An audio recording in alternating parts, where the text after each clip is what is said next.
Aku nggak pernah nimbang. Tapi mungkin sekarang udah nyentuh di angka 6 kali ya, 6 kilo gitu.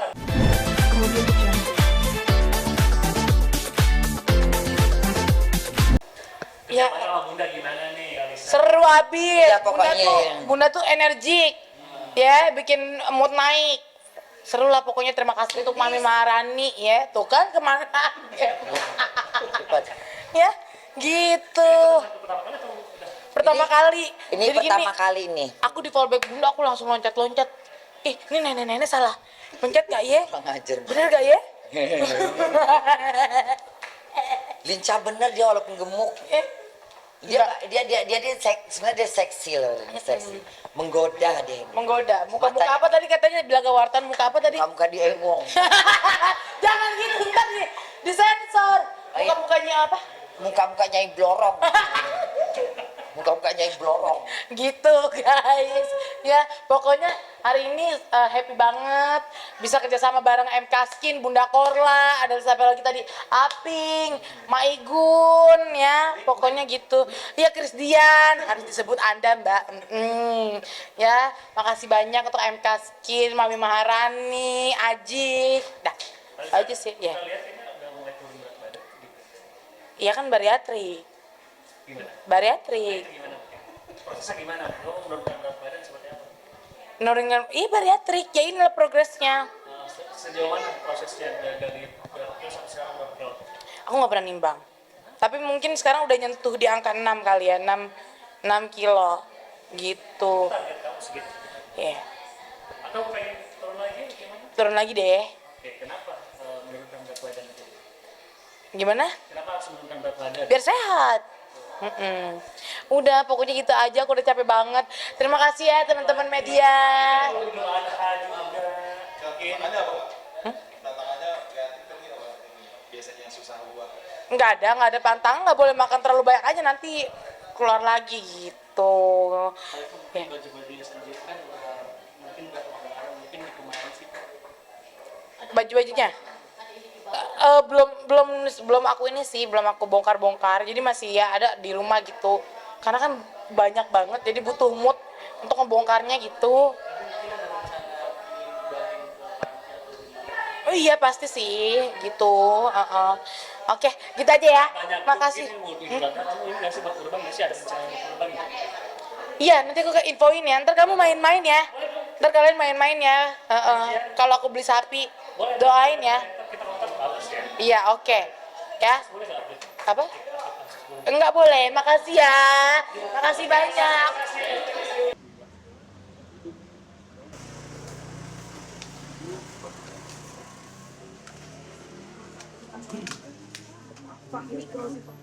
Ini tujuannya ke Komnas seperti apa mungkin? Kalau ke Komnas itu kalau Komnas itu sebenarnya arahan dari kuasa hukum saya, Kak Sunan dan Kak Hedi tentunya, untuk selanjutnya seperti apa dan untuk apa mungkin nanti Kak Sunan yang bisa lebih menjelaskan, karena saya tuh kayak cuman orang awam yang ingin memperjuangkan hak aja sih. Setahu saya taunya itu aja, tapi untuk lebih lengkap nanti sama Kak Sunan aja. Masuk aja dulu kali ya. Siap, izin ya Kakak. Iya, silakan. Bang.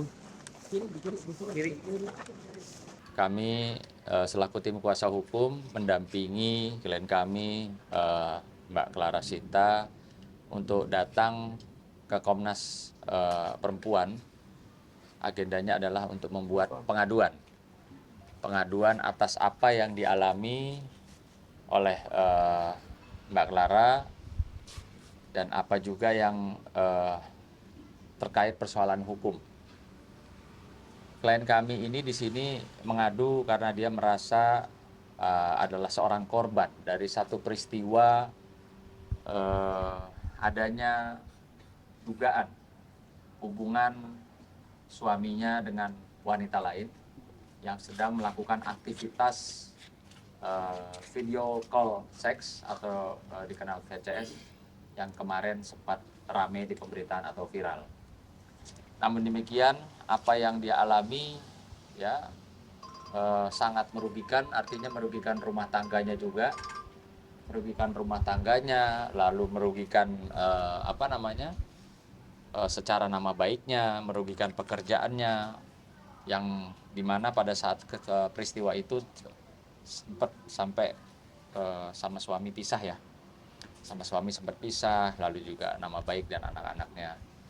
Nah, namun demikian saya sempat menyarankan kepada klien saya untuk tidak melakukan upaya hukum, tapi lebih utama adalah penyelesaian internal dulu di keluarga, ya, supaya juga Clara juga bisa lebih menenangkan diri, gitu ya. Jadi saya walaupun selaku penasihat hukum, saya tidak menyarankan Clara pada saat itu untuk mengambil langkah hukum terhadap si Mbak Indah. Ya. Namun demikian, yang sungguh mengejutkan, mengagetkan adalah klien kami Mbak Clara mendapatkan somasi dari Indah melalui kuasa hukumnya, sehingga Mbak Clara di situ juga kaget, bingung, dan merasa sebagai orang awam saya yang korban, kenapa saya yang disomasi, dan dalam somasi itu secara sepengetahuan orang awam atau kacamata Mbak Clara, kenapa saya dimintain duit sampai sampai miliaran rupiah. Saya sudah menjadi korban, kenapa saya disomasi secara hukum, dituntut dan diwajibkan untuk membayar kerugian daripada Indah, gitu loh, daripada saudari Indah. Nah, ini yang menyebabkan dan yang mendorong keinginan daripada Mbak Clara untuk mendapatkan keadilan, ya, melalui pengaduan di Komnas Perempuan ini. Karena buat Mbak Clara ngerasa nggak adil, gitu loh. Ini kan pelakunya perempuan, korbannya perempuan. Sudah bagus Mbak Clara nggak menuntut ganti rugi, ya, maupun secara perdata maupun pidana kepada Mbak Tri Indah. Nah, namun demikian, kenapa sebaliknya justru di saat klien kami ingin menenangkan diri, fokus dengan anak-anaknya, dengan rumah tangganya yang kemarin sempat berantakan akibat dari perbuatannya yang kami duga dilakukan oleh saudari Indah dan saudara Lexa ini, kenapa malah Clara yang disomasi dan secara pengetahuan awamnya malah dimintain ganti rugi lah, gitu loh. Itu kenapa hari ini kami membuat pengaduan ke Komnas Perempuan. Tapi ada rencana untuk ke langkah hukum nggak sih Bang? Ibaratnya laporan gitu? Iya, yang pasti kami siap menghadapi, ya, jalur hukum yang ditempuh oleh pihak mereka. Begitu juga kami juga akan siap melakukan upaya-upaya hukum yang kami anggap perlu ke depannya, gitu. Berarti masih dalam waktu dekat ya Bang? Ya, kami masih sedang pertimbangkan. Ya, justru disinilah kita bisa melihat siapa yang bijak, siapa yang tidak.